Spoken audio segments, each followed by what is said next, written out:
Καλησπέρα αγαπημένοι φίλοι, είμαι η Κατερίνα Κωστάκη, ενορατική συγγραφέας, ποιήτρια, εναλλακτική θεραπεύτρια. Και αυτή είναι η εκπομπή μου, ονειρικές καταστάσεις Reloading. Είναι το τρίτο live, το οποίο αισιοδοξώ να είναι πετυχημένο όπως και τα προηγούμενα. Αντιμετώπισα πάρα πολλές δυσκολίες και εμπόδια το προηγούμενο διάστημα.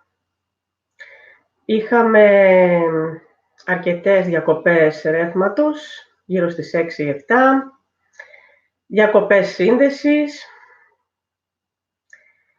αλλά νομίζω ότι τα πράγματα πηγαίνουν καλύτερα όταν υπάρχει θετική σκέψη και θετική ενέργεια. Θα ήθελα να ξεκινήσω τη σημερινή εκπομπή με ευχαριστίες, γιατί εάν δεν ευχαριστήσουμε κάποιους ανθρώπους που βρίσκονται εκεί έξω και με τον δικό τους τρόπο μας στηρίζουν, τότε για ποιο λόγο να γίνεται αυτή η εκπομπή. Οφείλω λοιπόν να ευχαριστήσω όλους όσους στέκονται δίπλα μου, όλους εκείνους τους φίλους και όλες εκείνες τις φίλες που στηρίζουν άμεσα ή έμεσα, με τον δικό τους τρόπο, με την αγάπη τους, με τα μηνύματά τους, με ένα απλό τηλεφώνημα. Ένα απλό τηλεφώνημα είναι πάρα πολύ σημαντικό. Όταν λοιπόν μέσα σε αυτές τις περίεργες καταστάσεις, τον περίεργο πόλεμο που δεχόμαστε δεξιά και αριστερά, υπάρχουν κάποιοι άνθρωποι που ναι, πραγματικά είναι δίπλα μας. Λοιπόν, όλους αυτούς τους καλούς, πιστούς και σταθερούς φίλους, τους ευχαριστώ πάρα πολύ, μέσα από την ψυχή μου. Αλλά οφείλω να ευχαριστήσω και όλους εκείνους που δεν μας στηρίζουν ή πιστεύουν ότι δεν μας στηρίζουν, είναι αυτοί που προσπαθούν να μας ρίξουν, να μας τραβήξουν προς τα κάτω. Γιατί υπάρχουν άνθρωποι εκεί έξω, οι οποίοι όταν δεν μπορούν να φτάσουν κάποιον, προσπαθούν να τον τραβήξουν προς τα κάτω, στη δικιά τους ενέργεια. Όμως, αυτή η πράξη τους, όποια μορφή και να έχει, είτε είναι αγνωμοσύνη, είτε αχαριστία, όπως έχω αναφέρει και σε άλλες εκπομπές, είτε προδοσία, είτε αρνητική ενέργεια. Όλοι αυτοί λοιπόν που μας ρίχνουν, όλοι αυτοί που μας προδίδουν, όλοι αυτοί οι οποίοι είναι αρνητικοί απέναντί μας, ουσιαστικά μας στηρίζουν. Είναι οι δάσκαλοι μας. Είναι εκείνοι οι οποίοι μας βοηθούν να προχωρήσουμε. Και οφείλουμε να τους συμπεριλάβουμε σε εκείνη τη λίστα με τους καλύτερους δασκάλους μέσα στη ζωή. Γιατί είναι δάσκαλοι μας. Είναι δάσκαλοι μας γιατί μας κάνουν, μας πρόχνουν να γίνουμε κάτι καλύτερο. Να μην γίνουμε λοιπόν σαν κι αυτούς ή να βελτιώσουμε τα ελαττώματά μας, γιατί όλοι είναι καθρέφτες μας. Και μέσα από τους ανθρώπους που είναι γύρω μας βλέπουμε τον εαυτό μας. Και σιγά σιγά διορθώνουμε όλα τα ελαττώματά μας. Τώρα πρέπει να απαντήσω και σε κάποια σχόλια. Ομολογώ ότι έχουν γίνει πάρα πολλά σχόλια. Πιο πολύ έχουν γίνει σχόλια στα τηλέφωνα ή στο Messenger. Λίγα σχόλια έχουν καταγραφεί μέσα στο κανάλι μου εδώ στο YouTube κάτω από τα βίντεο. Αλλά αυτοί οι λίγοι φίλοι οι οποίοι έχουν στείλει μηνύματα, νομίζω ότι αυτά τα μηνύματά τους είναι πάρα πολύ σημαντικά. Πρώτα απ' όλα να απαντήσω στον αγαπητό φίλο Κώστα, ο οποίος αναφέρθηκε στο συμπαντικό σχέδιο, για το οποίο είχα μιλήσει σε προηγούμενες εκπομπές μου, που είχα κάνει πριν από 2 χρόνια. Και με ρωτάει λοιπόν ποιο είναι αυτό το συμπαντικό σχέδιο, ποιες είναι οι πηγές μου και τι μπορούμε να γνωρίζουμε για το συμπαντικό σχέδιο. Πρώτα απ' όλα, όπως έχω αναφέρει μέσα στο βιβλίο μου, «Συμπαντικό φως», είναι ένα βιβλίο ποίησης. Το «Συμπαντικό φως», το οποίο έγραψα το 2008, είναι όλο ποίηματα αφιερωμένα στο συμπαντικό φως, αλλά ποιο φως? Το αλκιόνιο φως, το φως που έρχεται από το κέντρο των Πλειάδων. Γιατί αυτό είναι το αληθινό φως. Μέσα λοιπόν εδώ υπάρχουν ποίηματα, στα οποία αναφέρω λοιπόν και το συμπαντικό σχέδιο. Αυτές είναι οι πηγές μου. Οι πηγές μου είναι από τις Πλειάδες και από κάποια άλλα σημεία, τα οποία βέβαια έχουν να κάνουν με καλόβολες οντότητες, θετικές οντότητες, οντότητες που αγαπάνε τη γη και την προστατεύουν και θέλουν το καλό της ανθρωπότητας. Είναι φίλοι των ανθρώπων. Συμπαντικό σχέδιο. Συμπαντικό σχέδιο υπάρχει, αλλά το γνωρίζει μόνο ο πρωταρχικός δημιουργός. Κανένας άλλος δεν γνωρίζει το συμπαντικό σχέδιο. Και αυτό γίνεται βέβαια για πάρα πολλούς λόγους. Εμείς τι είμαστε? Εμείς οι άνθρωποι είμαστε απλά κομμάτια, particles, σωματίδια δηλαδή, μέρος του σύμπαντος. Είμαστε σαν τα κύτταρα. Όπως είναι τα κύτταρα μέσα σε ένα οργανισμό που κρατάνε όλη τη γνώση, έτσι είμαστε και εμείς οι άνθρωποι. Μέσα μας έχουμε όλο το σύμπαν, μόνο που δεν το γνωρίζουμε. Δεν το γνωρίζουμε ή δεν το θυμόμαστε. Ψάχνοντας σιγά σιγά ανακαλύπτουμε κάποια κομμάτια. Όλο το σχέδιο όμως ολόκληρο, ίσως να μην το γνωρίζουμε. Μπορεί να γνωρίζουμε κάποια κομμάτια του σχεδίου ή κάποιες πληροφορίες που μπορεί να μας στέλνουν μέσα από το channel που είχα αναφέρει στην προηγούμενη εκπομπή μου. Ολόκληρο το σχέδιο όμως δεν το ξέρει κανείς. Και γιατί δεν το ξέρει κανείς? Γιατί αν εμείς οι άνθρωποι γνωρίζαμε πάρα πολλά πράγματα, είναι πάρα πολύ εύκολο από εκεί, από κάποιες δυνάμεις οι οποίες ελέγχουν την ανθρωπότητα και είναι αρνητικές δυνάμεις, τους λεγόμενους άρχοντες και όσους έχουν και κάποιες άλλες παρόμοιες ονομασίες, αυτοί μπορούν εύκολα να μας διαβάσουν. Εμείς λοιπόν γνωρίζουμε ως ένα σημείο ποιο είναι το έργο μας, τι μπορούμε να κάνουμε, τι μπορούμε να πράξουμε, ποιες είναι οι ικανότητές μας και μέσα σε αυτό εμπλέκεται και η ελεύθερη βούληση, γιατί τα πάντα κρίνονται από την ελεύθερη βούληση. Αυτά τα έχω αναφέρει σε προηγούμενες εκπομπές, αλλά δεν νομίζω ότι οφείλω να τα επαναλάβω. Ελεύθερη βούληση έχουμε εμείς οι άνθρωποι. Είναι ένα θεϊκό δώρο. Κανένας άλλος δεν έχει ελεύθερη βούληση. Ο άνθρωπος που είναι δημιούργημα του πρωταρχικού δημιουργού, είναι κατά εικόνα και ομοίωση, έχει το μεγαλύτερο δώρο που υπάρχει στο σύμπαν, το να μπορούμε να επιλέγουμε εμείς τι θα πράξουμε, άλλο αν το χρησιμοποιούμε εμείς σύμφωνα με τα δικά μας θέλω, όμως ο καθένας έχει επιλογή. Και όλοι κινούμαστε σε τέτοιους χώρους, που με τέτοιες δυνατότητες, ώστε ό,τι κάνουμε, αυτό που δίνουμε, αυτό που πράττουμε, αυτή την ενέργεια που δίνουμε, κάποια στιγμή ξαναέρχεται πάλι πίσω με μορφή μαθημάτων. Το πού λοιπόν παίρνουμε τις πληροφορίες μας είναι πάλι επιλογή μας, τι λέμε στον κόσμο είναι επιλογή μας, τι πράττουμε είναι επιλογή μας και όλα κινούνται μέσα σε αυτό το πλαίσιο, μέσα σε αυτό το matrix στο οποίο ζούμε. Επίσης, να ευχαριστήσω και την φίλη Ναυσικά, η οποία γράφει πολύ όμορφα σχόλια κάτω από τα βίντεο. Ναι, θα μπορούσα να κάνω πιο τακτικά εκπομπές, αλλά δεν υπάρχει, νομίζω, ούτε ο χρόνος, αλλά και λόγος να γίνονται τόσο συχνά. Είμαστε όλοι μπλεγμένοι μέσα σε αυτό το, ας πούμε, στο σύμπλεγμα του χρόνου και του χώρου, ώστε έχουμε πάρα πολλές, ναι, έχουμε πάρα πολλές δυνατότητες, αλλά έχουμε και πάρα πολλά πράγματα να κάνουμε. Δεν είμαστε μόνοι μας, έχουμε τις δικές μας δουλειές, τις οικογένειες, την εργασία μας, τις υποχρεώσεις μας. Εάν τώρα θέλετε κάποιο θέμα να το συζητήσουμε, μπορείτε να γράψετε τα σχόλια σας, να στείλετε τα μηνύματά σας και να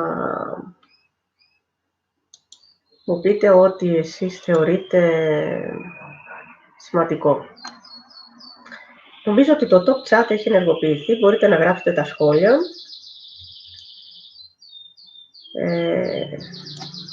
Και τις ιδέες σας.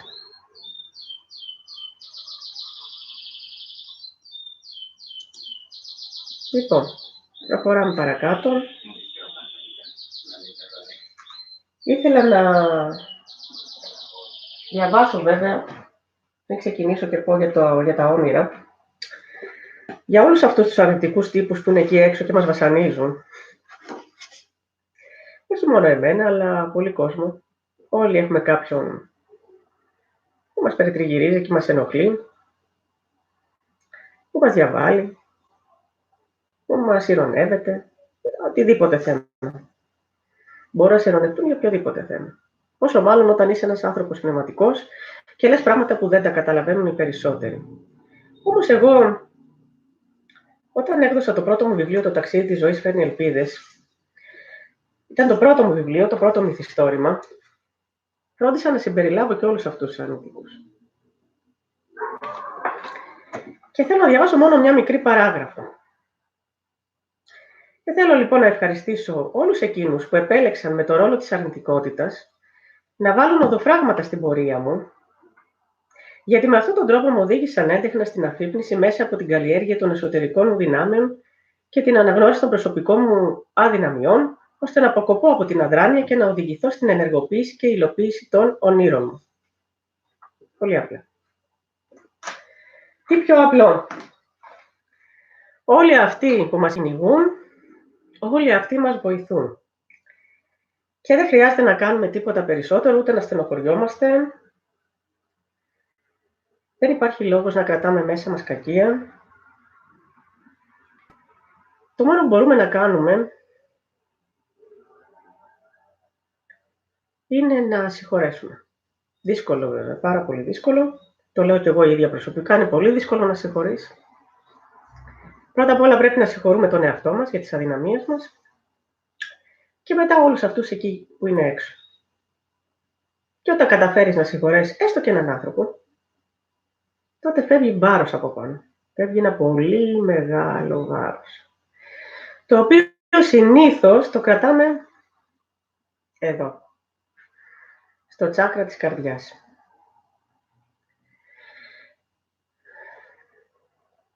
Και όλοι εμείς κρατάμε την αρνητική ενέργεια μέσα μας. Και πρέπει να την αποβάλουμε. Έχουμε λοιπόν σήμερα όνειρα και συνειδητό όνειρεμα, lucid dreaming. Αλλά πρέπει να μιλήσουμε πρώτα για τα όνειρα για να φτάσουμε στο lucid dreaming. Και να πούμε και πολλά πράγματα γενικά, τα οποία είναι, εντάξει, λίγο κουραστικά, αλλά εξηγούν όμως, δίνουν εξηγήσεις. Και σήμερα όλη η εκπομπή στηρίζεται σε μια μελέτη ενός Ολλανδού ψυχίατρου, φιλόσοφου και πολλά άλλα, με το όνομα Friedrich von Eeden, ο οποίος μελέτησε το συνειδητό όνειρεμα, γενικά τα όνειρα και το συνειδητό όνειρεμα από τον Ιανουάριο του 1898 μέχρι το Δεκέμβριο του 1912. Τότε λοιπόν που είχαμε μια έτσι διαφώτιση, μια ανάπτυξη, μια αναγέννηση και πάρα πολλές επιστημονικές έρευνες είχαν βγει στο φως και επιτεύγματα. Και ήταν μια εποχή που, όπως είπε ένας πάρα πολύ καλός φίλος, τα πράγματα ήταν λίγο κλειστά, γινόντουσαν σε κλειστό κύκλο. Συνήθως αυτοί όλοι οι επιστήμονες δεν τα μεταφέραν έξω στον απλό κόσμο. Γιατί ο κόσμος δεν ήταν έτοιμος να τα δεχτεί. Αλλά μεταξύ τους είχαν μια πολύ καλή συνεργασία και μας άφησαν έργο. Αυτά λοιπόν που θα σας πω υπάρχουν στο διαδίκτυο σε αγγλική μορφή. Εγώ σε ελληνικά δεν τα έχω βρει. Βρήκα το PDF, το κατέβασα, τα μετέφρασα. Αν βρείτε εσείς για το Friedrich von Eeden στα ελληνικά, πολύ ευχαρίστως να μου στείλετε και μηνύματα.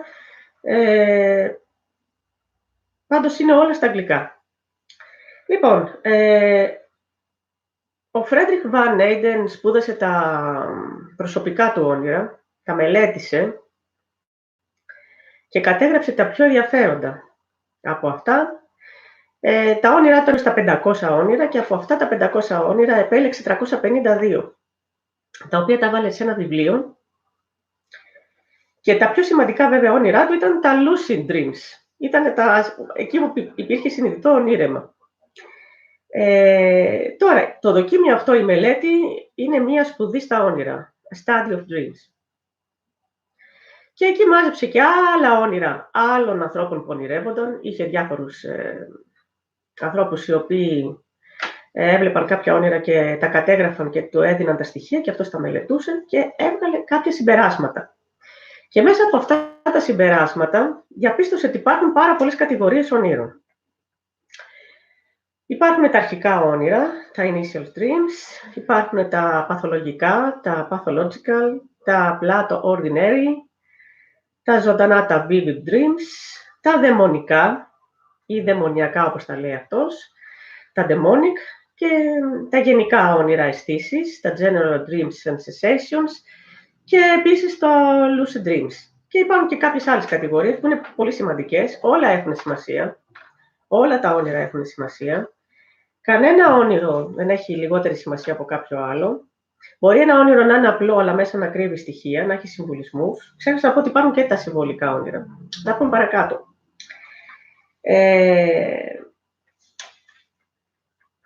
Τώρα, τι είναι συνειδητό ονείρεμα? Γιατί είναι διαφορετικό από τα άλλα, από τον τρόπο ονειρεύματος? Το συνειδητό ονείρεμα είναι μια κατάσταση μέσα σε ένα όνειρο που αυτός που ονειρεύεται έχει επίγνωση ότι ονειρεύεται. Και μπορεί με αυτόν τον τρόπο να αλλάξει το όνειρό του.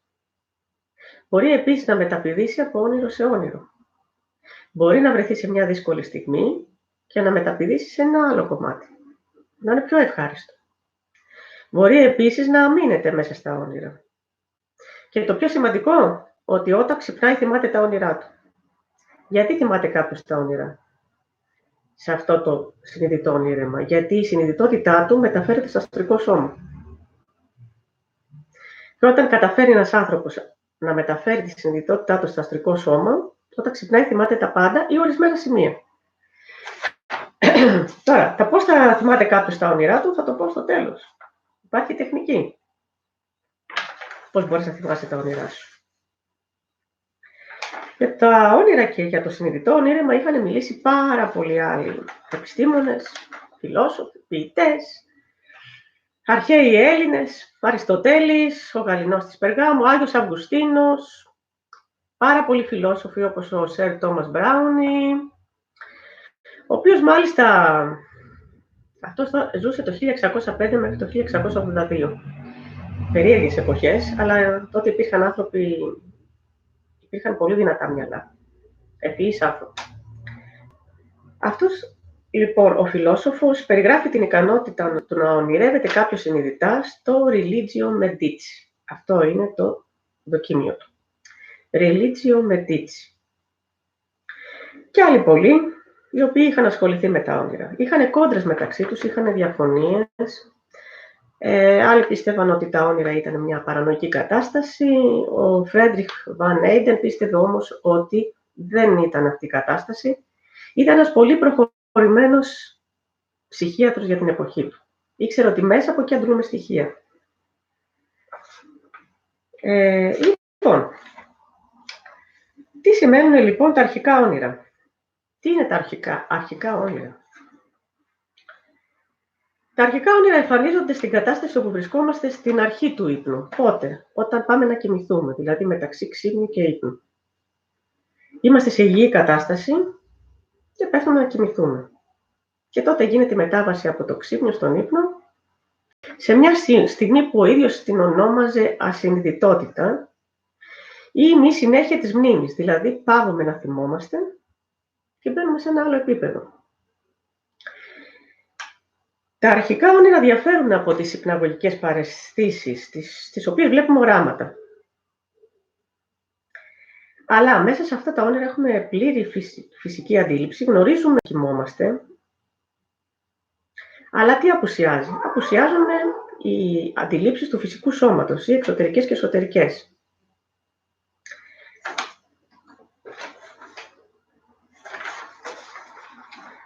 Έχουμε λοιπόν τα αρχικά όνειρα, έχουμε τα παθολογικά όνειρα.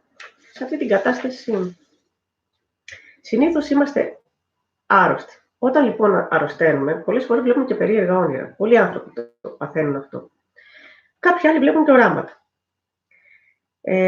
Όταν λοιπόν έχουμε πυρετό ή είμαστε άρρωστοι και συνήθως πέφτουμε σε μια κατάσταση λίγο κομματώδη, τότε σε πολλούς ανθρώπους εμφανίζονται αυτά τα όνειρα που συνήθως αποτελούν μειονότητα βέβαια στο πλήθος των ονείρων. Τώρα μέσα σε αυτά τα παθολογικά όνειρα, ο Φρέντριχ Όιντεν παρέβαλε μάλλον και την ποιότητα της πολυσχηδούς προσωπικότητας. Τι συμβαίνει λοιπόν? Πολυσχηδής προσωπικότητα. Όταν ένας άνθρωπος έχει πολλές προσωπικότητες τις οποίες δεν γνωρίζει.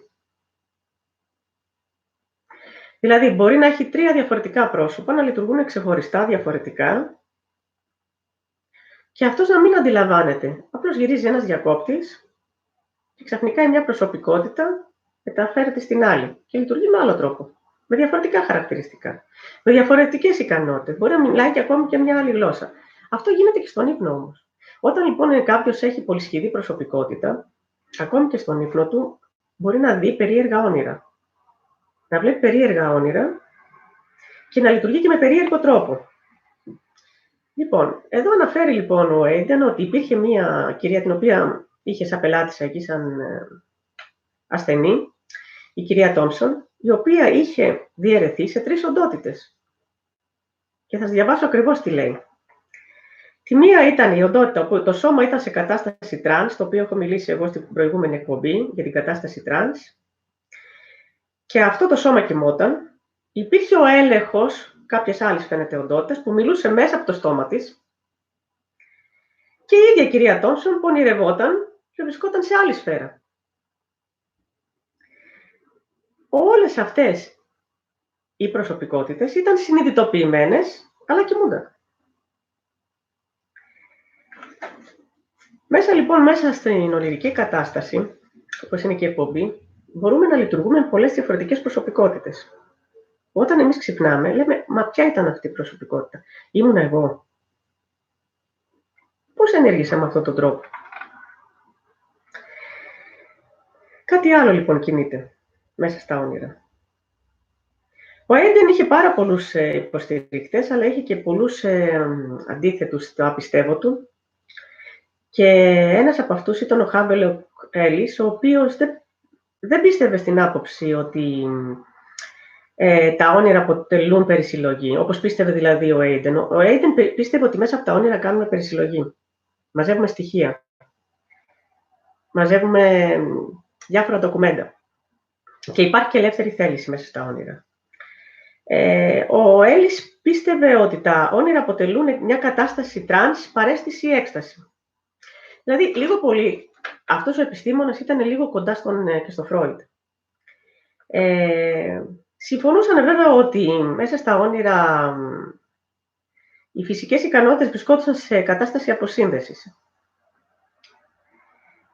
Ο ίδιος ο Όιντεν πίστευε ότι τα όνειρα αποτελούν επανένταξη μετά την αποσύνδεση.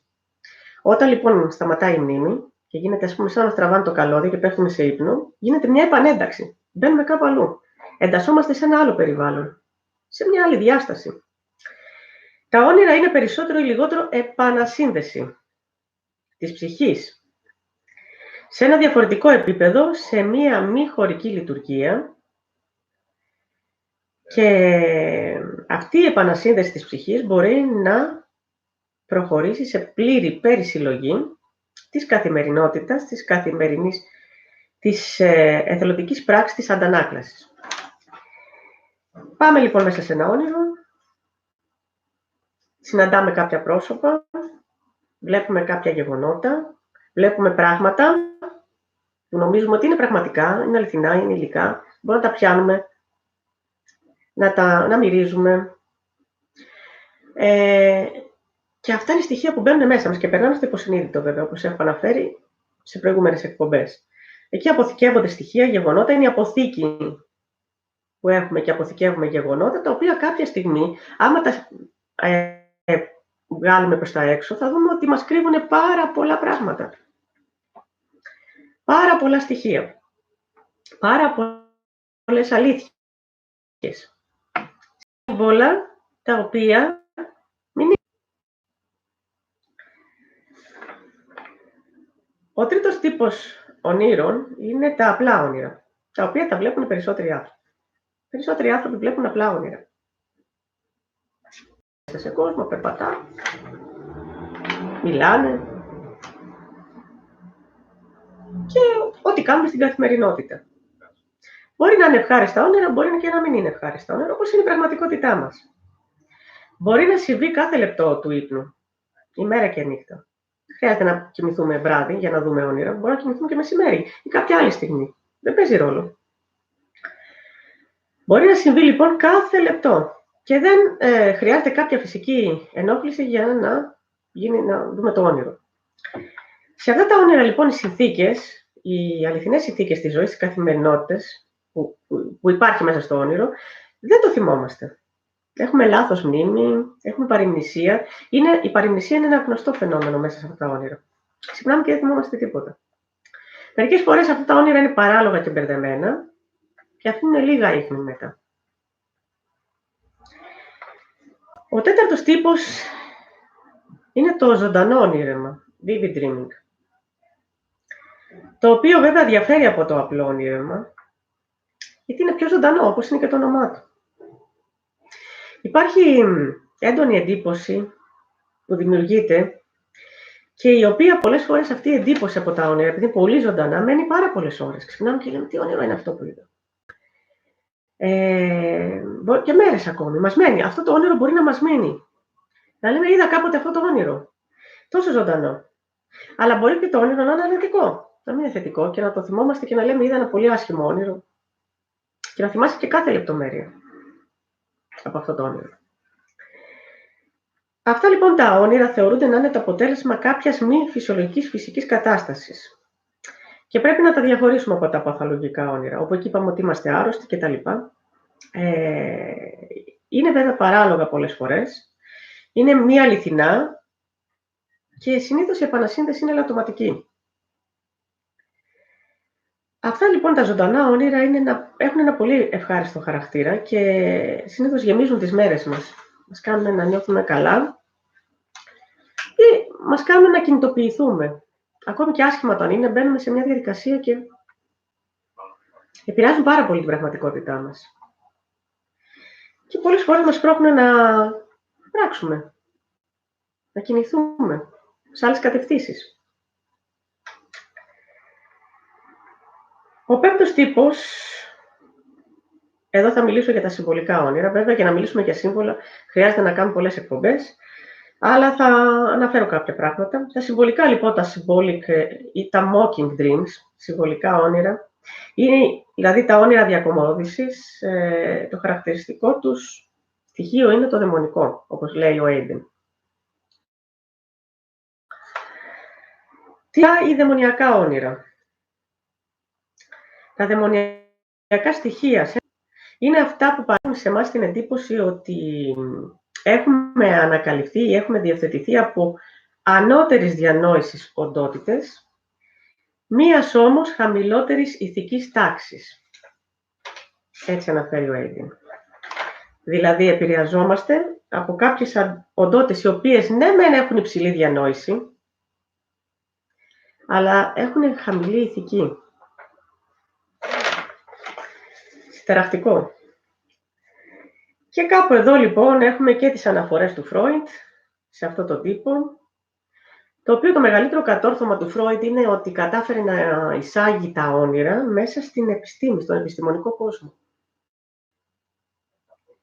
Γιατί μέχρι τότε τα όνειρα υπήρχε και δυσαιδαιμονία, βέβαια είχαμε και μια μετάβαση από μια πολύ άσχημη περίοδο και βγήκαμε στο διαφωτισμό και μετά προχωρήσαμε και άρχισαν βέβαια να εξελίσσονται τα πράγματα και οι άνθρωποι βέβαια δεν μπορούσαν να αποδεχτούν κάποια γεγονότα. Ο Φρόιντ κατάφερε να το ξεπεράσει αυτό και να βάλει τα όνειρα μέσα στον επιστημονικό κόσμο και να γίνουν πάρα πολλές έρευνες.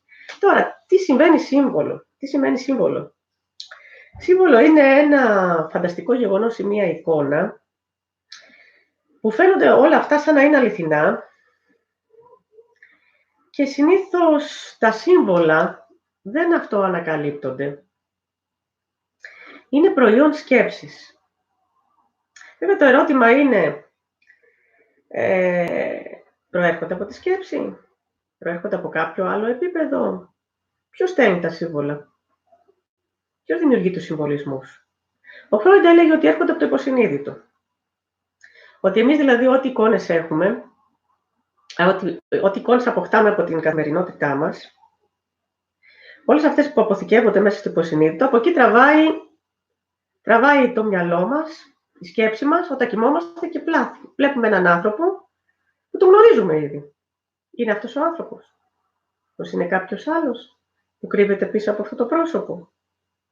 Βλέπουμε ένα σύμβολο, τον ήλιο, τη σελήνη, οτιδήποτε σύμβολο. Σύμβολα υπάρχουν πάρα πολλά. Η φύση. Μπορεί να δεις ένα δάσος. Αυτό είναι σύμβολο. Είναι όμως αυτό το σύμβολο, ακριβώς αυτό που βλέπουμε. Τι σημαίνει? Τι σημαίνει να βλέπεις ότι περπατάς ένα μονοπάτι μόνος σου? Είναι σύμβολο. Ένα απλό παράδειγμα που αναφέρω είναι ο δρόμος, η πορεία στο μονοπάτι στη ζωή. Οι σκάλες. Όταν ανεβαίνουμε σκάλες, είναι οι σκάλες που οδηγούν στην πνευματική ανάπτυξη, στην εξέλιξη. Ακόμη και το ασανσέρ που βλέπουμε είναι σύμβολο. Όταν ανεβαίνουμε με το ασανσέρ, ανεβαίνουμε σε πνευματικό επίπεδο. Ανεβαίνει η συνειδητότητά μας. Θέλουμε πάρα πολλές ώρες να μιλήσουμε για τα σύμβολα. Τα σύμβολα όμως μέσα στα όνειρα τα χρησιμοποιούν κάποιες οντότητες, αυτό είναι σίγουρο, που είναι κάποιας διανόησης ψηλής. Τα χρησιμοποιεί και η μια πλευρά, τα χρησιμοποιεί και η άλλη πλευρά, γιατί μόνο έτσι μπορούν να μεταφέρουν μηνύματα σε κάποιους ανθρώπους οι οποίοι έχουν και κάποιο υψηλό επίπεδο. Και ακόμη και αν δεν μπορείς να καταλάβεις τα όνειρα εκείνη τη στιγμή τι θέλουν να σου πούν, όσο ανεβαίνεις πνευματικά και εξελίσσεσαι, που είναι ο στόχος σου, τότε μπορείς να χρησιμοποιήσεις αυτά τα μηνύματα, αυτά τα σύμβολα μηνύματα, για τη δικιά σου εξέλιξη αργότερα. Η εξέλιξη δεν έχει περιορισμό. Δεν εξελίσσει σε μια στιγμή, μπορεί να εξελιχθεί μετά από πάρα πολύ μεγάλο χρονικό διάστημα. Είναι λοιπόν μια παρακαταθήκη. Ίσως να κάνω εκπομπή για τα σύμβολα, κάποια άλλη εκπομπή, και γιατί τα σύμβολα είναι ένα μέσο που χρησιμοποιούν πάρα πολύ αυτό που λέμε σήμερα Ιλουμινάτι. Αυτό που λέμε σήμερα Ιλουμινάτι, και είναι μια λέξη σύμβολο, Ιλουμινάτι,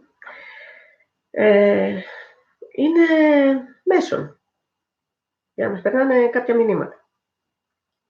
Κάπου. Όποιος τα κατάλαβε τα μηνύματα έχει καλώς, όποιος τα κατάλαβε δεν πειράζει. Πάμε παρακάτω. Ο έκτος τύπος των ονείρων είναι τα γενικά όνειρα, οι αισθήσεις. Είναι αξιοσημείωτα αυτά τα όνειρα, οι αισθήσεις. Είναι αξιοσημείωτα γιατί ναι, χρησιμοποιούμε τις αισθήσεις, αισθανόμαστε. Νιώθουμε, μυρίζουμε, ακούμε, βλέπουμε, αγγίζουμε. Αυτό είναι συνταρακτικό κιόλας, να αγγίζεις και να νομίζω ότι αγγίζεις έναν πραγματικό άνθρωπο. Δεν μπορείς να τα περιγράψεις εύκολα. Και εγώ το παθαίνω αυτό, δεν μπορώ να τα περιγράψω εύκολα. Είναι τρομερή αίσθηση. Δεν είναι κάτι απλό, δεν είναι ένα απλό όνειρεμα. Δεν υπάρχει όραμα, δεν είναι όραμα. Δεν υπάρχει εικόνα. Δεν μπορεί να δώσεις όνομα. Μετά από αρκετό χρόνο ύπνου, το μυαλό καταλαμβάνεται με ένα άτομο, με ένα γεγονός, με μια αφηρημένη σκέψη. Και το ερώτημα είναι γιατί για κάποια περίοδο της ζωής μας πολλά πράγματα φαίνονται λυπηρά και όταν ξυπνάμε όμως, καμιά φορά αισθανόμαστε καλά. Ενώ μέσα στο όνειρο μπορεί να είναι κάτι λυπητερό, να κλαίμε. Να κλαίμε, να θρηνούμε, να είμαστε σε απόγνωση. Αλλά όταν ξυπνάμε νιώθουμε μια ανακούφιση. Και η απάντηση είναι ότι, σύμφωνα με τον Έιντεν βέβαια, Αισθανόμαστε καλά γιατί η ανθρώπινη ύπαρξη γνωρίζει πάρα πολύ λίγα από το τι είναι. Και καμιά φορά, όταν δεν γνωρίζεις, η άγνοια είναι, λέει, ευλογία. Το πιστεύω απόλυτα. Όταν δεν γνωρίζεις, ίσως να είναι και καλύτερο. Γιατί όταν γνωρίζεις πολλά πράγματα, μπορεί να τρελαθείς κιόλας. Και το μόνο που σου μένει είναι μια θετική εικόνα. Ο 7ος τύπος είναι το συνειδητό ονείρεμα. Φτάσαμε στο συνειδητό ονείρεμα. Το lucid dreaming είναι πιο ενδιαφέρον τύπος ονείρων. Σε αυτά τα όνειρα η επανένταξη των ψυχικών λειτουργιών θυμάται γεγονότα της καθημερινής ζωής και της κατάστασης, φτάνει σε ένα σημείο επίγνωσης και μπορεί να κατευθύνει την προσοχή του και να κάνει απόπειρα να κατευθύνει και την ενέργειά του σε διάφορες πράξεις ελεύθερης θέλησης. Ο ύπνος συνήθως είναι ανεπηρέαστος, γιατί άμα επηρεαστεί ο ύπνος δεν θα είναι, κόβεται το συνειδητό ονείρεμα, είναι βαθύς και αναζωογονητικός. Όσοι έχουν δει τέτοια ζωντανά όνειρα, συνειδητά όνειρα, όχι ζωντανά, συνειδητά όνειρα, όταν ξυπνάνε νιώθουν σαν να έχουν αναγεννηθεί. Το ονειρικό σώμα. Λοιπόν, ο Aidan το αναφέρει dream body. Το ονειρικό σώμα. Είναι το αστρικό σώμα, προφανώς. Το astral body. Το οποίο ταξιδεύουμε. Το αστρικό σώμα, το οποίο συνδέεται με το φυσικό μας σώμα, με μια κλωστή. Άλλοι τη λένε χρυσή, άλλοι τη λένε ασημένια, δεν έχει σημασία. Είναι μια χρυσή κλωστή που μας συνδέει. Και εμείς ταξιδεύουμε ελεύθερα σε διάφορα επίπεδα. Και άλλες στιγμές πηγαίνουμε πολύ ψηλά, άλλες φορές και βλέπουμε έτσι ωραία πράγματα, πολύ ωραία πράγματα, άλλες φορές κατεβαίνουμε στα πολύ κατώτερα αστρικά επίπεδα και εκεί μας κυνηγάνε και κινδυνεύουμε κιόλας, κινδυνεύει η ζωή μας, γιατί αν δεν είσαι προετοιμασμένος κινδυνεύει η ζωή σου. Αλλά συνήθως επιστρέφουμε πίσω στο φυσικό μας σώμα και ξυπνάμε με ερωτηματικά. Τα συνειδητά όνειρα είναι και αυτά συμβολικά, αλλά με ένα διαφορετικό τρόπο. Ο συμβολισμός τους παίρνει τη μορφή όμορφων τοπίων, το ηλιακό φως, σύννεφα, μπλε ουρανός, παραλίες, βλέπεις οντότητες,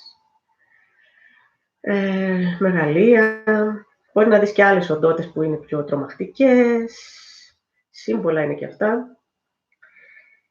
Και μέσα λοιπόν σε αυτό το lucid dreaming, όπως ανέφερα, μπαίνει και το δαιμονιακό, εισχωρεί και έχουμε μια περίεργη μίξη πολλές φορές. Θέλω να μιλήσω για το δαιμονιακό, γιατί πολλοί άνθρωποι βλέπουν εφιάλτες. Δεν είναι εφιάλτες ακριβώς, αλλά τέλος πάντων βλέπουν αρνητικά όνειρα. Λοιπόν, εδώ θα κάνω ένα μικρό διάλειμμα, γιατί να πω καλησπέρα στο φίλο Σάβα. Καλησπέρα στο φίλο το Παντελή. Ο Σάββας, λοιπόν, έχω δει πολλές φορές να με δαγκώνουν φίδια δηλητηριώδη στο όνειρό μου, αλλά να μην παθαίνω τίποτα. Τι μπορεί να σημαίνει? Αυτό αν είναι σύμβολο. Τα ερπετά. Ειδικά τα φίδια είναι ενέργειες. Τα φίδια στην πραγματικότητα είναι κάποια ας το πούμε ζώα, τα οποία πιο πολλοί άνθρωποι απεχθάνονται. Εγώ δεν τα συμπαθώ καθόλου, θα πω την αλήθεια. Όχι τα απεχθάνομαι, δεν τα θέλω καθόλου. Τα οποία βέβαια για κάποιο λόγο υπάρχουν στη γη, προσφέρουν έργο, όπως ό,τι υπάρχει στο ζωικό βασίλειο, τα πάντα λειτουργούν άψογα. Το αν τώρα εμείς κινδυνεύουμε από τα φίδια, εντάξει, από πολλά πράγματα κινδυνεύουμε σε αυτή την πραγματικότητα. Κινδυνεύουμε και από τα ερπετά. Τι να κάνουμε? Όταν λοιπόν έρχονται φίδια στον ύπνο, τα οποία μπορεί να είναι και ενέργειες. Δηλαδή βλέπουμε το φίδι, αλλά είναι η ενέργειά του. Είναι το ερπετό. Είναι η ερπετική ενέργεια. Συνήθως, στα απλά όνειρα, η ερμηνεία που μπορούμε να δώσουμε είναι ότι υπάρχει κάποιος εχθρός. Ότι υπάρχει ένας εχθρός ο οποίος μηχανεύεται και όταν σε δαγκώσει σημαίνει ότι σου κάνει κακό. Δεν το απορρίπτω εγώ αυτή την ερμηνεία. Γιατί και αυτές οι ερμηνείες πάλι συμβολικές είναι.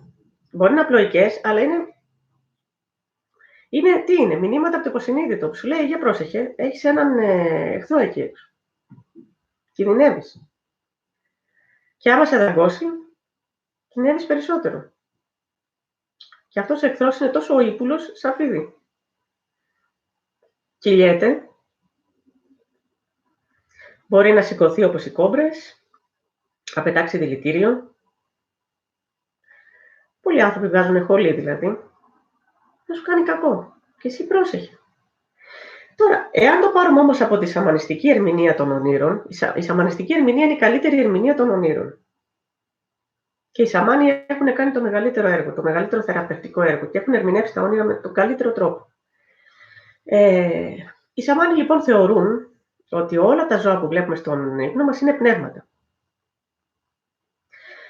Δεν θεωρούν, οι Διάνοι, οι σαμάνοι, δεν το θεωρούσαν κακό το φίδι.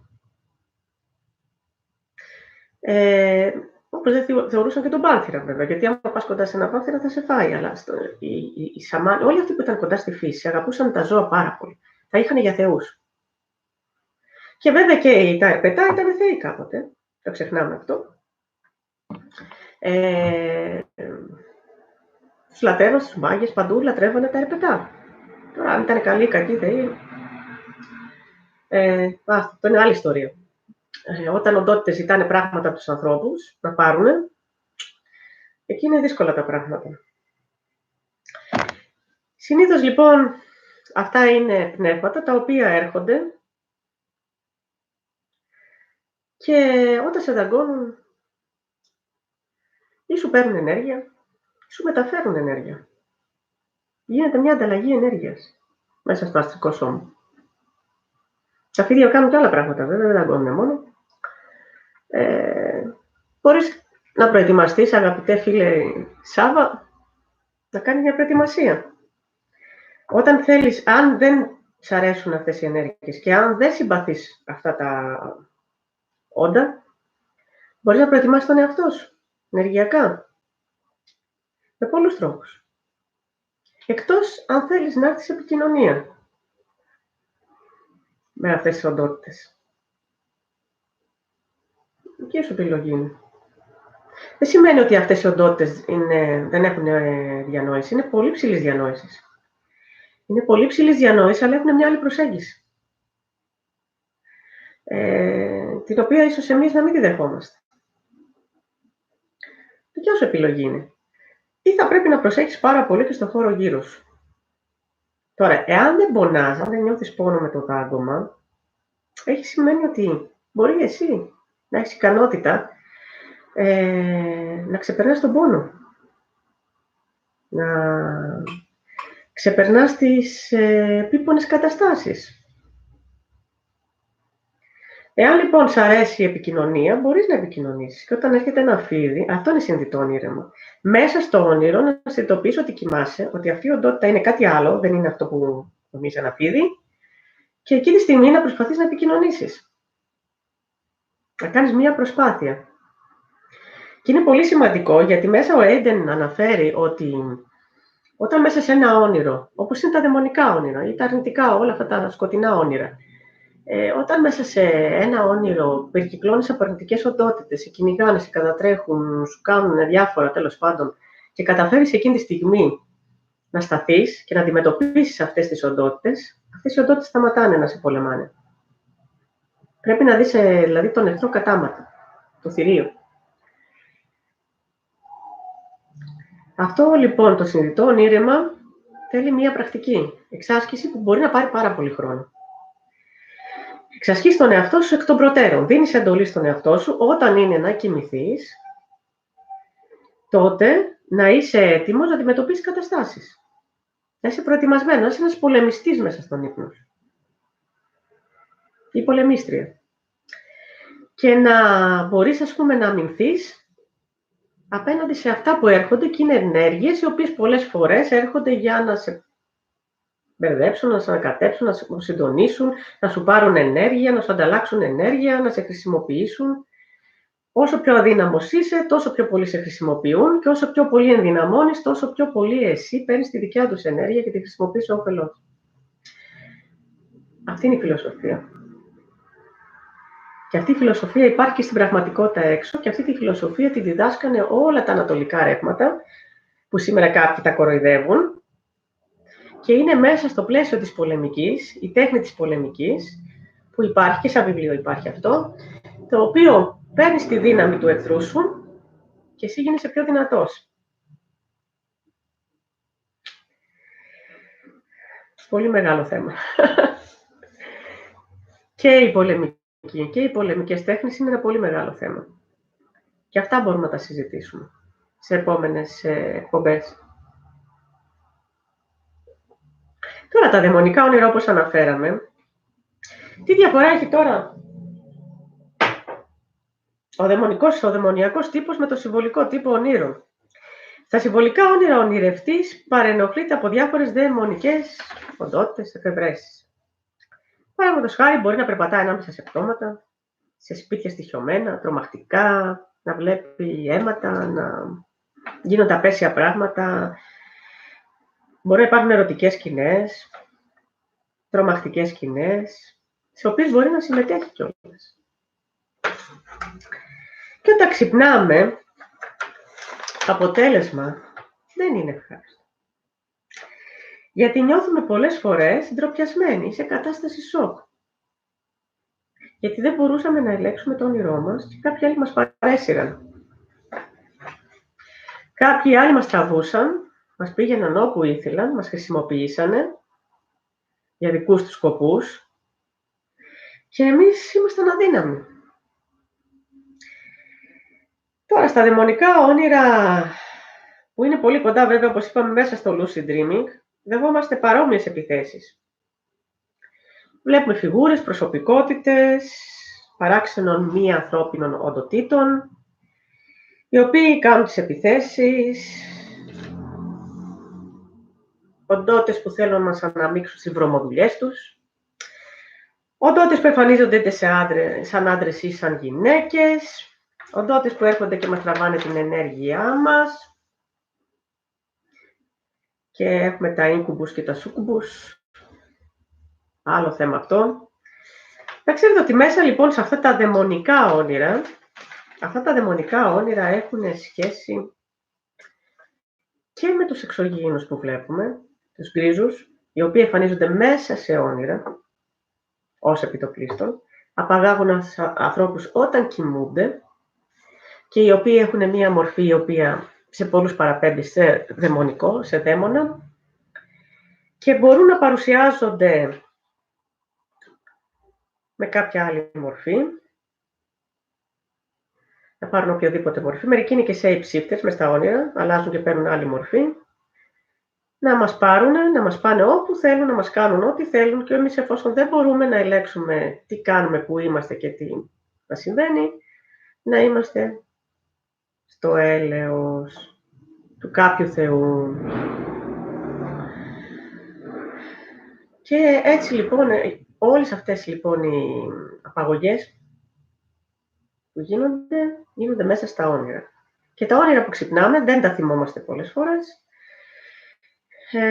Και οι περισσότεροι από αυτούς τους ανθρώπους πηγαίνουν και κάνουν αναδρομή υπνοτισμό, και τότε θυμούνται όλα τα τραγικά και αρνητικά γεγονότα, τα οποία όταν τα θυμάσαι είναι τόσο πολύ συθλιπτικά, συθλίβουν την ψυχή σου, είναι τόσο τρομακτικά, που πολλές φορές οι άνθρωποι είναι ένα τραύμα. Και νιώθεις αυτό όλο το στρες, το μετατραυματικό στρες, μέσα από αυτή την ύπνωση.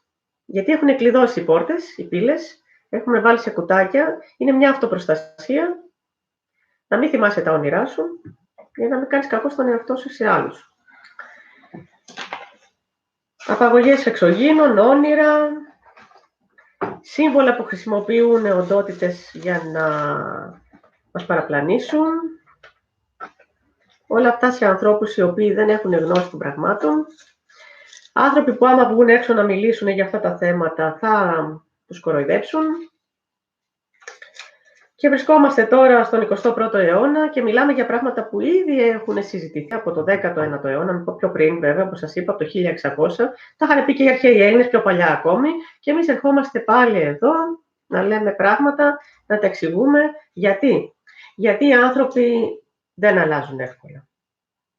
Και γιατί η πραγματικότητα επαναλαμβάνεται και οι άνθρωποι δεν θυμούμαστε, δεν γνωρίζουμε, δεν θέλουν να μάθουν, οι ψυχές δεν θέλουν όλες να εξελιχθούν, δεν είναι όλοι προχωρημένοι και η γνώση κλειδώνεται και ελέγχεται από κάποιους κύκλους. Είναι πάρα πολύ απλό. Δαιμονικά όνειρα και φωτεινά όνειρα. Υπάρχουν άνθρωποι λοιπόν, η ιστορία μας είναι γεμάτη από τέτοιους ανθρώπους που έχουν δει πάρα πολλά φωτεινά όνειρα. Μίλησα λοιπόν για το δαιμονικό, θα πω και για τα φωτεινά. Άνθρωποι οι οποίοι άλλαξαν τη ζωή τους, τον τρόπο ζωής τους, τα πιστεύω τους, τη φιλοσοφία τους, μέσα από ένα ζωντανό, συνειδητό όνειρο, μέσα στο οποίο τους αποκαλύφθηκε μια αλήθεια. Και αυτοί οι άνθρωποι μέσα στα τα όνειρα βλέπανε αυτά που δεν μπορούμε να δούμε στην πραγματικότητα. Ή μάλλον δεν μπορεί το μάτι να δει, γιατί δεν βλέπουμε τα μάτια, βλέπουμε τον εγκέφαλο. Και επειδή όλα είναι κωδικοποιημένα γύρω μας, όλα είναι κώδικας, δεν μπορούμε να τα εξηγήσουμε, δεν μπορούμε να τα ερμηνεύσουμε. Δεν μπορούμε να ερμηνεύσουμε τους κώδικες. Αυτοί όμως οι άνθρωποι επιλέχθηκαν για κάποιο λόγο από κάποιες δυνάμεις να δούνε πράγματα και να μεταφέρουν πράγματα. Δεν έγινε τυχαία επιλογή. Και αυτή η φώτιση ήρθε μέσα από τα όνειρα. Έγινε για κάποιο σκοπό,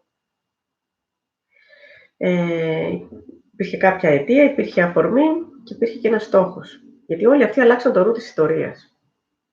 Αυτοί πήραν μαζί τους και παρέσυραν κόσμο σε μια άλλη πορεία. Τα φωτεινά λοιπόν όνειρα έρχονται από πολύ ψηλά επίπεδα, από πολύ ψηλού επίπεδου οντότητες και έχουν ένα σκοπό, να φωτίσουν τους ανθρώπους και να τους βγάλουν από αυτό το σκοτάδι. Επιλεκτικά επιλέγονται κάποιοι άνθρωποι, σύμφωνα με το ψυχικό συμβόλαιο όπως έχω αναφέρει, σύμφωνα με το DNA τους και μέσα ό,τι κρύβουν τα στοιχεία τους, ενεργειακά, και αυτοί οι άνθρωποι μετά γίνανε δάσκαλοι, γίνανε φιλόσοφοι, γίνανε ποιητές, επιστήμονες. Και σήμερα μιλάμε για όλους αυτούς. Μιλάμε για αυτούς τους ανθρώπους, αλλά και πάλι υπάρχει άρνηση. Υπάρχει άρνηση μέσα στον άνθρωπο. Γιατί υπάρχει και το φως, υπάρχει και το κουλουριασμένο φιδάκι μέσα που δεν σε αφήνει και σου βάζει φιτιλιές. Και τι είναι αυτό και σιγά μην το πιστέψεις. Η ανθρωπότητα άλλαξε μέσα από τα όνειρα. Γιατί αυτό που ζούμε είναι ψεύτικο και μέσα στα όνειρα περνάμε στις πύλες της αλήθειας. Και αυτό που ζούμε εκεί έξω είναι η αλήθεια, στα όνειρα. Και είναι μια πραγματικότητα, την οποία δεν μπορούμε να την αντιληφθούμε μέσα σε αυτό το τοπικό σύμπαν που μας έχουν βάλει από πάνω μας το έχουν προγραμματίσει, μας έχουν κλείσει στο κουτί μέσα και έρχονται τα όνειρα που δεν μπορούν, είναι το μόνο πράγμα που δεν μπορούν να ελέγξουν οι αρνητικές οντότητες, οι αρνητικές δυνάμεις του Matrix, δεν μπορούν να μας ελέγξουν τα όνειρα. Είναι η πύλη που μας συνδέει και με το θείο. Και αν πραγματικά θέλει ένας άνθρωπος να συναντηθεί με το ανώτερο, θα συναντηθεί. Αρκεί να το θέλει. Αρκεί να το ζητήσει. Ζήτησέ το και θα σου δοθεί. Τώρα, κάποιες τεχνικές που μπορεί να κάνει ένας άνθρωπος για να θυμάται καλύτερα τα όνειρά του. Ξυπνάμε και δεν θυμόμαστε. Ή θυμόμαστε, είναι σαν το πάζλ, θυμόμαστε κομματάκια. Πήγαμε εκεί κάτω και τι έκανα εκεί, πήγα, ας πούμε, περπάτησα και παιδί μου, τι μου είπε αυτός. Και συνάντησα κάποιον, ας πούμε, και μου μίλησε. Δεν θυμάμαι καθόλου. Θυμόμαστε. Αλλά μπορούμε να θυμηθούμε περισσότερα. Θα πάρετε λοιπόν ένα ημερολόγιο, με άσπρες σελίδες ή άσπρες κόλλες. Άμα δεν θέλετε μερολόγιο, άσπρες κόλλες. Θα πάρετε μπλε στυλό ή μπλε πένα και θα αρχίσετε να γράφετε, μόλις ξυπνάτε, τι είδατε. Δεν έχει σημασία. 5 λέξεις. Μία εικόνα. 10 σειρές. Κάθε φορά που θα γράφετε στις άσπρες κόλλες με το μπλε στυλό, θα θυμάστε περισσότερο. Και κάθε όνειρο που θα βλέπετε, θα θυμάστε ακόμη περισσότερο. Και ίσως κάποια στιγμή θα θυμηθείτε και το πρώτο όνειρο που είδατε και να συμπληρώσετε περισσότερες λεπτομέρειες και θα λέτε, μα πού το θυμόμουν εγώ αυτό το πράγμα, πότε το είδα εγώ αυτό, μα. Και επίσης, μπορεί να σας έρθει η έμπνευση, που δεν είναι έμπνευση, αλλά είναι ο κώδικας που σας έχουν περάσει μέσα στα όνειρα, τα μηνύματα, και ξαφνικά βγαίνουν και γίνεται ενόραση. Πράγματα όπως τα ποίηματα. Όπως εγώ λοιπόν ξεκίνησα να γράφω ποίηματα, να γράφω άρθρα από το πουθενά. Να γράφω πράγματα, μηνύματα ή να λέω πράγματα από το πουθενά. Και αυτό πρέπει να γίνεται μία τακτική καθημερινή. Να ξέρετε ότι η καλύτερη άσκηση είναι να γράφετε κάθε μέρα 3 σελίδες, κάθε μέρα, αν γίνεται το πρωί, αν δεν μπορείτε το βράδυ πριν πέσετε για ύπνο, 3 σελίδες με οτιδήποτε σας έρχεται στο νου. Όνειρο, ποιον συναντήσατε στο δρόμο, τι μαγειρέψατε, οτιδήποτε. Και μετά από λίγο θα αρχίσετε να έχετε έμπνευση, να έχετε ενόραση. Γιατί γίνεται αυτό? Γιατί όσο καταγράφουμε και μιλάμε, ενεργοποιούνται διάφορες νευροδιαδρομές μέσα στον εγκέφαλό μας. Ενεργοποιούνται οι νευρώνες, κομμάτια στον εγκέφαλό μας, τα οποία τώρα είναι κοιμισμένα, και γιατί χρησιμοποιούμε ένα πολύ μικρό έμπρος από τον εγκέφαλό μας, και όλα τα άλλα είναι σε ύπνωση. Και έτσι σιγά σιγά αρχίζουμε και βλέπουμε. Και αρχίζουμε λοιπόν και βλέπουμε τους κώδικες. Τους κώδικες που υπάρχουν γύρω μας, τους κώδικες που υπάρχουν μέσα στα όνειρα. Αρχίζουμε να αποκρυπτογραφούμε τα σύμβολα και αρχίζουμε να νιώθουμε μια απελευθέρωση. Απελευθερωνόμαστε. Και όσο μαθαίνει κανείς, απελευθερώνεται. Γίνεται καλύτερος και μαζί το απελευθερώνει και κάποιος άλλος. Έστω και έναν άνθρωπο να απελευθερώσουμε. Έναν άνθρωπο. Είναι πάρα πολύ σημαντικό. Αυτός είναι ο σκοπός μας. Και αν θέλουμε να έχουμε καλύτερα αποτελέσματα, να κάνουμε το εξής. Θα κάνουμε αυτό που λέγεται στα αγγλικά pay it forward. Δηλαδή, σε βοηθάει ένας άνθρωπος, σε ξυπνάει, σου λέει κάποια πράγματα και εσύ πρέπει να ξυπνήσεις άλλους 3. Να κάνεις εσύ το ίδιο, να μεταφέρεις την ενέργεια σε άλλα 3 άτομα. Τα άλλα 3 άτομα μεταφέρουν σε άλλους 3 και γίνεται ένα δίχτυ γνώσης και φωτεινότητας. Αν το είχαμε καταφέρει αυτό, δεν θα υπήρχε ούτε μάτριξ ούτε τίποτε άλλο. Δεν θα ήμασταν προδομένοι, δεν θα ήμασταν εγκλωβισμένοι, δεν θα ήμασταν μίζεροι, καταθλιπτικοί και όλα αυτά που ζούμε σήμερα. Γιατί δεν είναι η οικονομική κρίση, είναι η κρίση η ηθική, η πνευματική, η διανοητική.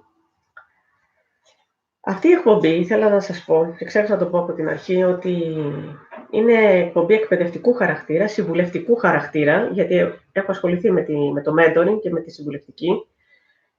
Είναι και ψυχαγωγικού χαρακτήρα βέβαια, αν μη τι άλλο.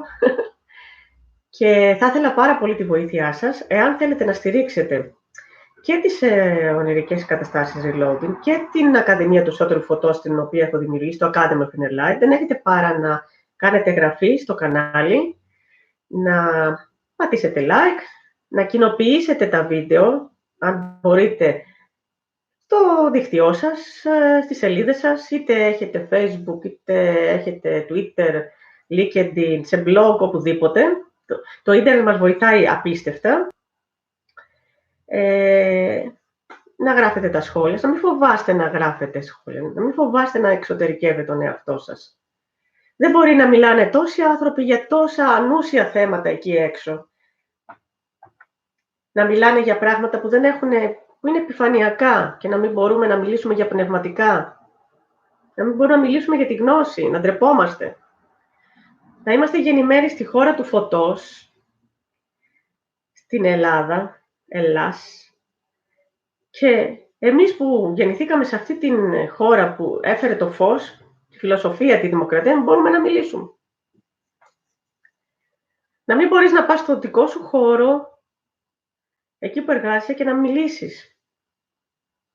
Πρέπει να τα σπάσουμε τον καθρέφτη που μέσα εκεί μας έχουν εγκλωβίσει και να βγούμε έξω.